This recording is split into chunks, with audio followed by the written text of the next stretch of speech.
Today was our first day of Unfiltered, and we are in Estes Park.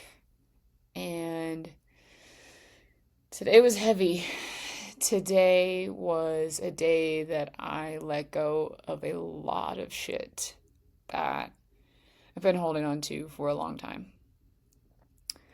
I struggled with who I am as a person due to just how things were when I was a kid, due to things that were said about me in my teaching career. I held on to this crap that really held me back to be able to step into the version I am today.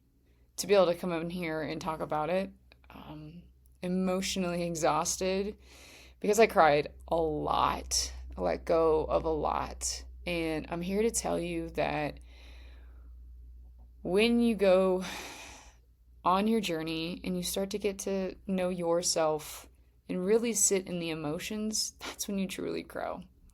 And I didn't have a safe space as a kid.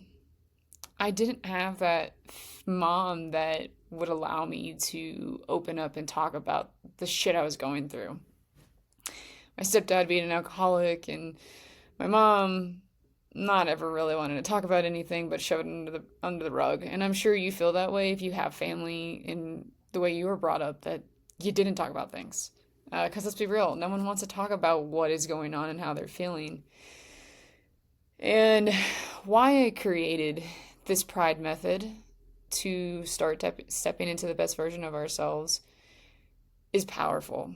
And today I had that opportunity to talk about it in our first session of how much I lost my pride, how much the P, power, I've lost my power over the years in being in education and not truly living my life because I allowed others to basically just tear me down and me believe the things that they were saying.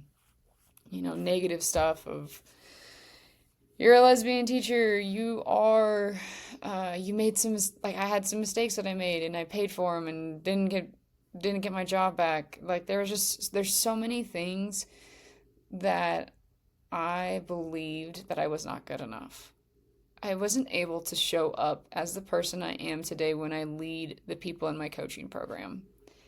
And the Pride Method has helped me step into this version of being able to make sure my cup is filled before I can fill other people's cups and really truly impact them for a lifetime, like you, as you're watching this.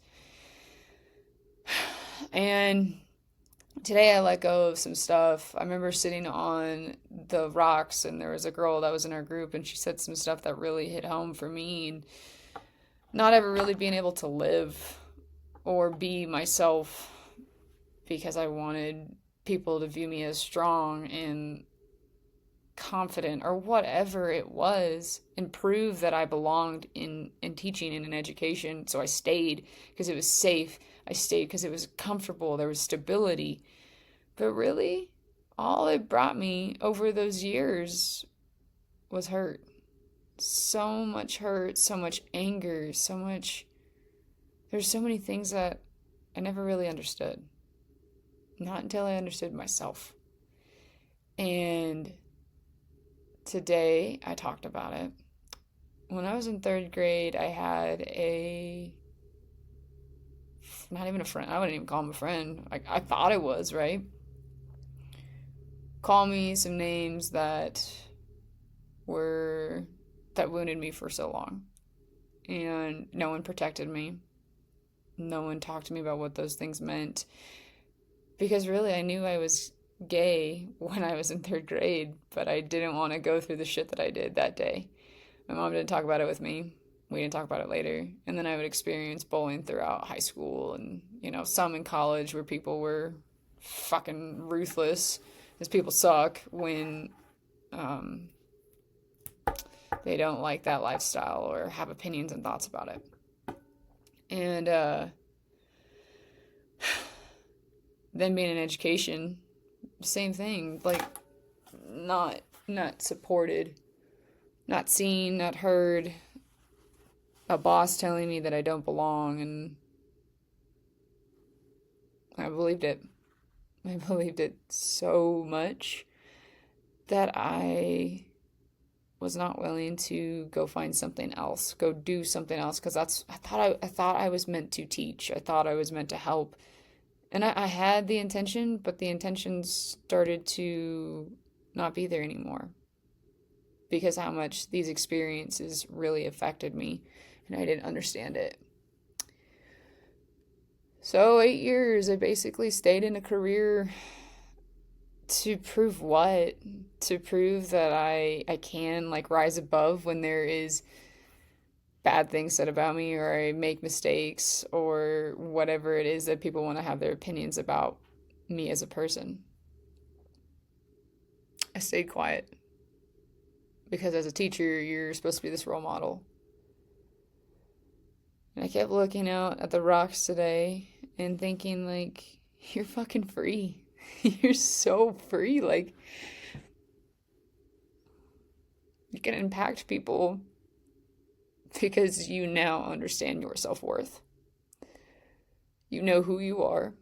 You've done the deeper work. You've sat in I've sat in my emotions for the last year and a half. And I never did. I've been in the shitter. I've worked through a lot of my traumas that were pretty heavy.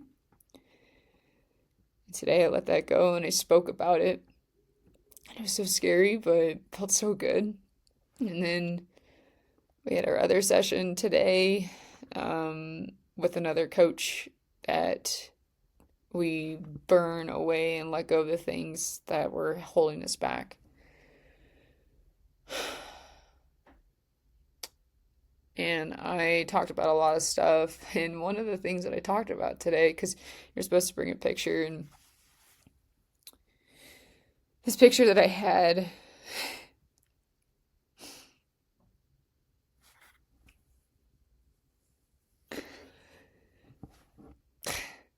it's like I was so fucking, like it was so fucking obvious.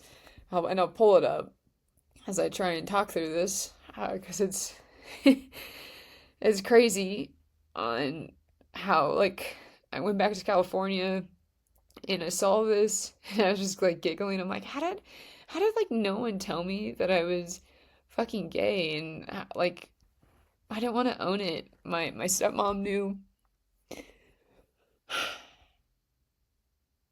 I was so angry.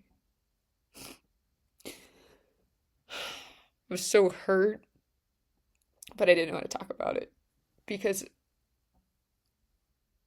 the home that I grew up in was never safe. And I didn't feel like I could come out and talk about the things. So when I saw this photo and I talked about it and why I chose it, because I'm like, I'm wearing a fucking snapback. I look like my outfit is so gay. Like, there's so many things right there where I'm like, damn, I wish I could have been who I wanted to be when I was a kid, but I couldn't. And I was so mean to my sister. I was cold. I had this wall up. And I didn't let people in. Because it was easier to not talk about it. But now letting it go today and looking at that little girl that I was, I taken them with me and I'm ready to start walking with pride, leading people to know your self-worth, to gain back your power, to start taking action, to start doing the damn thing, to empower others. It's not easy to do because it's taken me, I'm 31, and I stayed in a teaching career for 8 years. And now I feel like I'm exactly who I need to be, more present in my relationship with my wife. I have the ability to be vulnerable before I didn't think I could because I didn't want to be seen weak.